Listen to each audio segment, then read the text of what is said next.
नमस्कार. Cook with निशूमध्ये मी निशू तुम्हा सर्वांचं स्वागत करते. आज आपण लहान मुलांपासून अगदी मोठ्यांपर्यंत सर्वांना आवडेल असा कुरकुरीत नाश्ता बनवणार आहोत.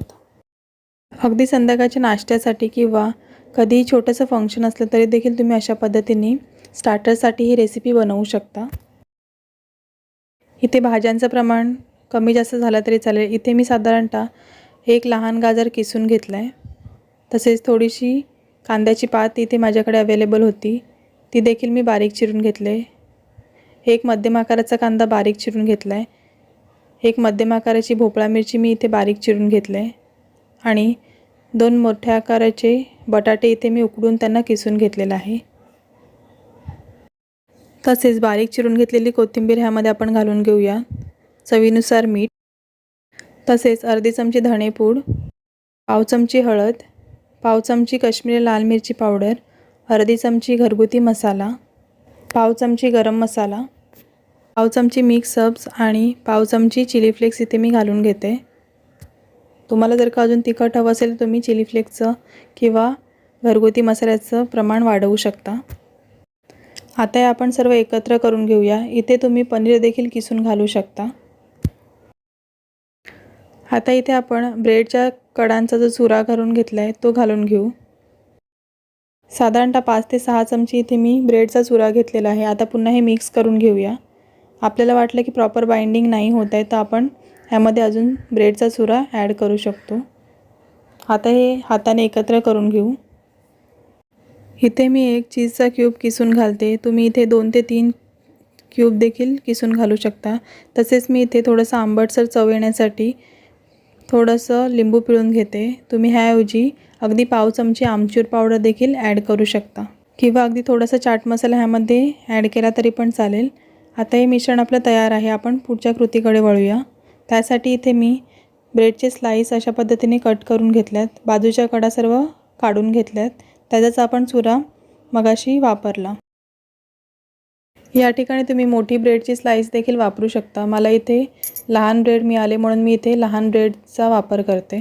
अशाच प्रकारे आपण सर्व ब्रेडच्या स्लाईस लाटण्याने लाटून घेऊया. इथे मी एक मैद्याची पेस्ट बनवून घेतली. तुम्ही या ठिकाणी कॉर्नफ्लॉवरची पेस्ट देखील बनवून घेऊ शकता.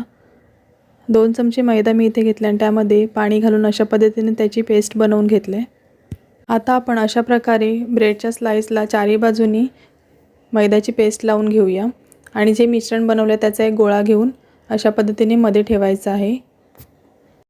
आता इथे मी अशी 2 टोकंही जोडून घेते आणि नंतर अशा पद्धतीने पुन्हा त्याला वाळून घेते. इथे ब्रेडची स्लाईस आहे ती लहान असल्यामुळे हे व्यवस्थित करता येत नाही आहे. व्यवस्थित होत नाही असं जर का तुम्हाला वाटलं तर पुन्हा थोडीशी कडांना पेस्ट लावून घ्यायची आणि अशा पद्धतीने वाळून घ्यायचं. हा शेप जर तुम्हाला बनवायला थोडा हार्ड जात असेल तर तुम्ही अशा पद्धतीने साधं फोल्डिंगसुद्धा करून घेऊ शकता.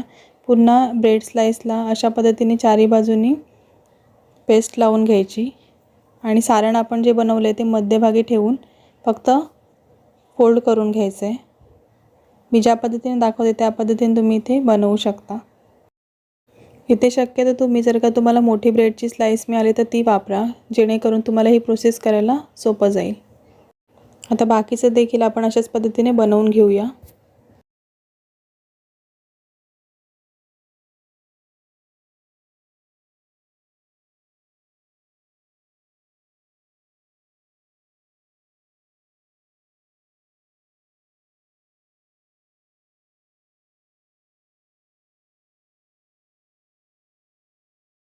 आता मी इथे तेल गरम करत ठेवले. तेल चांगलं गरम झालं की नंतरच आपल्याला त्यामध्ये हे पॅटीस बनवून घेतल्यात ते घालून घ्यायचे आहेत.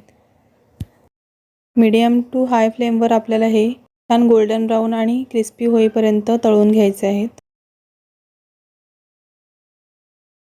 अधूनमधून हे तुम्ही अशा पद्धतीने उलटून घेऊ शकता.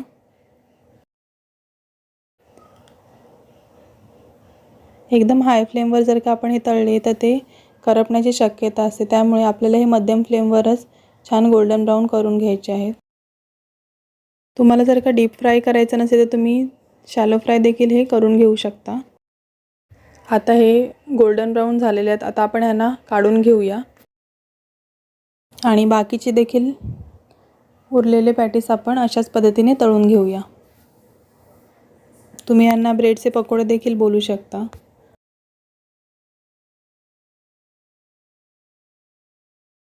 जर का तुम्हाला आजची रेसिपी आवडली असेल तर प्लीज कमेंट बॉक्समध्ये कमेंट करून नक्की सांगा. आणि जर का नाही आवडली तरी देखील कमेंट करून सांगा, म्हणजे माझं जर का काही चुकत असेल तर ते मला सुधारण्याची संधी मिळेल. बाहेरून एकदम कुरकुरीत आणि आतून एकदम सॉफ्ट असे ब्रेडचे पॅटीस आपले तयार आहेत. तुम्ही हे टोमॅटो केचपबरोबर किंवा मिओनीज आणि टोमॅटो केचपच्या डिपसोबत देखील सर्व करू शकता. अशाच प्रकारे नवनवीन रेसिपींसाठी कुक विथ निशो चॅनलला नक्की सबस्क्राईब करा आणि बाजूला असलेलं बेल आयकॉन आहे ते आठवणीने प्रेस करायला विसरू नका, म्हणजे मी जेव्हा कधीही नवीन रेसिपी अपलोड करेन तेव्हा सर्वात आधी तुम्हाला रेसिपीचे नोटिफिकेशन येतील. Thanks for watching this video.